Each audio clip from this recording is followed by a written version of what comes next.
सोना का कहत हो? अई तो परदेश में ऐसे ही छैले रहा। हाँ हमार जिंदगी यहाँ दुर्दशा होता।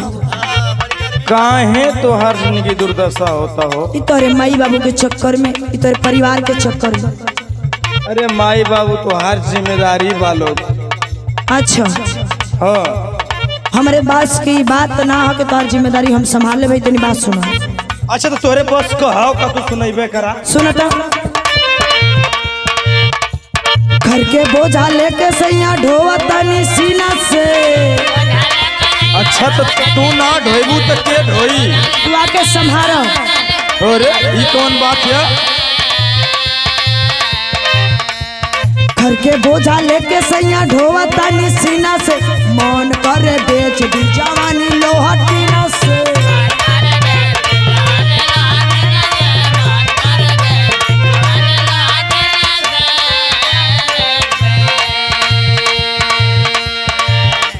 देख ढेर बढ़ बढ़ के मत बोल, हमार बात सुन। का हो? घरे आवल चाही रनिया हमहू कई दिना से। अच्छा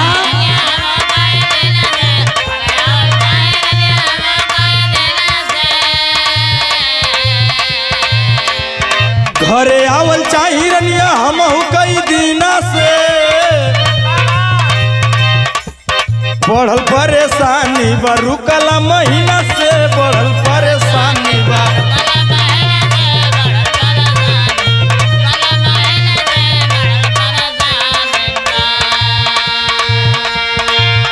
कभो तो ई कहल कर कि ना हमरे किन पैसा हम घरे आवत नहीं। 2 साल का दिन हो गईल जाके परदेश में छौले बाड़ा।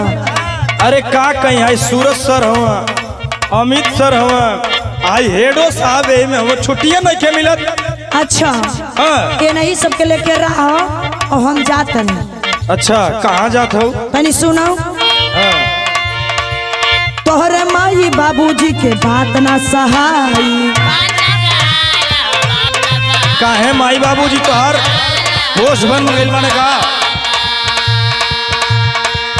एक बात बताई, तोहरे सामने तोहर माई जो ना के आ जाली न एक लोटा पानी लेके। हाँ। ये हमारे बस की बात ना है। हमार माई बाबू तो के बोझ हो गइल बाड़े का? बिल्कुल बोझ हो गइल बाड़न। हमें ना हमें रहे के ना। सुना। हाँ सुनावा। तोहरे माई बाबूजी के बात ना सहाई।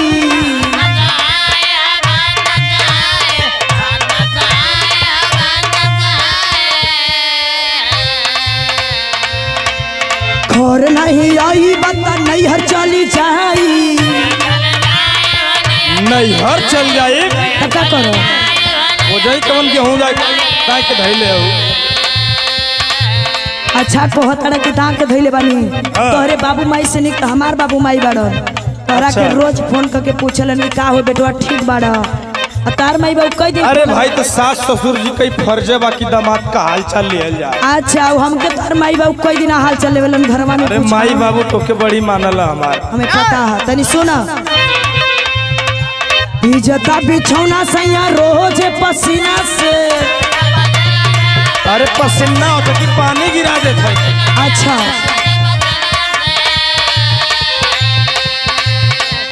इज्जता बिछौना सैया रोज पसीना से। मन करे बेच दी जवानी।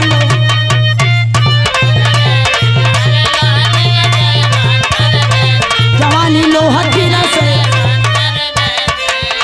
अच्छा तो हमार माई बाबू तो के खराब बाउर लगता रहा। हई बतिया सुना मन करत ना कि चल जाई तोरे घरे से। हई जिंदगी है जो जवानी है ना बेच दही कोनो कबाड़ी वाले के पास। ए हमार जान घर का मान सम्मान लक्ष्मी घर का नारी होली। अगर तू यही पर जिदिया गेल तो एगो हमार बात सुनला। हमारी एक बात सुनो। धीरज से पूछला और अमित से पूछला। अमित आ गलन बम्बई से। उनकर मेहरारू नई नौहर है और नई नौहर मेहरारू घर में छोड़ के 2-2 साल बाहर रह। अरे तैयार भी का नौकरी है ना। अच्छा सरहद का बात बा। सुना हमार बात सुना ये हमार जान। चलो। सिंदूर सुहाग हो बलमुआ के साथी।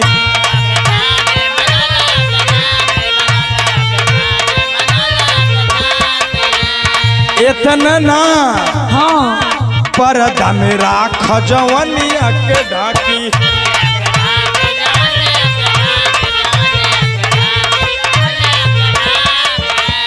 ई समरे वाला चीज ना, ई समझा मान सम्मान घर के नारी होली।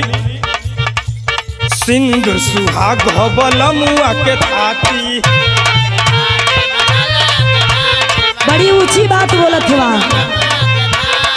भाई समझदारन बदे इशारा काफी है। अच्छा पर्दा में राख जवनिया के ढाकी।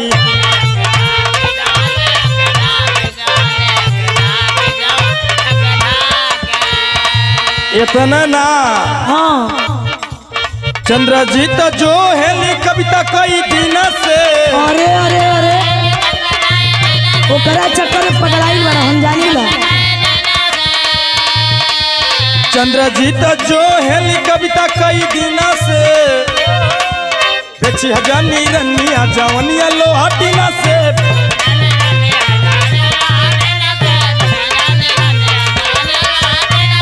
मन करे बेच दी जवानी लोहाटीना से। बेची हजानी रनिया जवनिया लोहाटीना से। मन करे बेच दी जवानिया लोहाटीना से। बेची हजानी रनिया जवनिया लोहाटीना से। लोहाटीना का बात करो तड़ो, हमार जिंदगी मट्टियों को ना बचौले बड़ा। जो जवन मन करता मन करता है। हाँ तो तू बहरिए में रहा, हम जाना तो नहीं कविता के चक्कर में।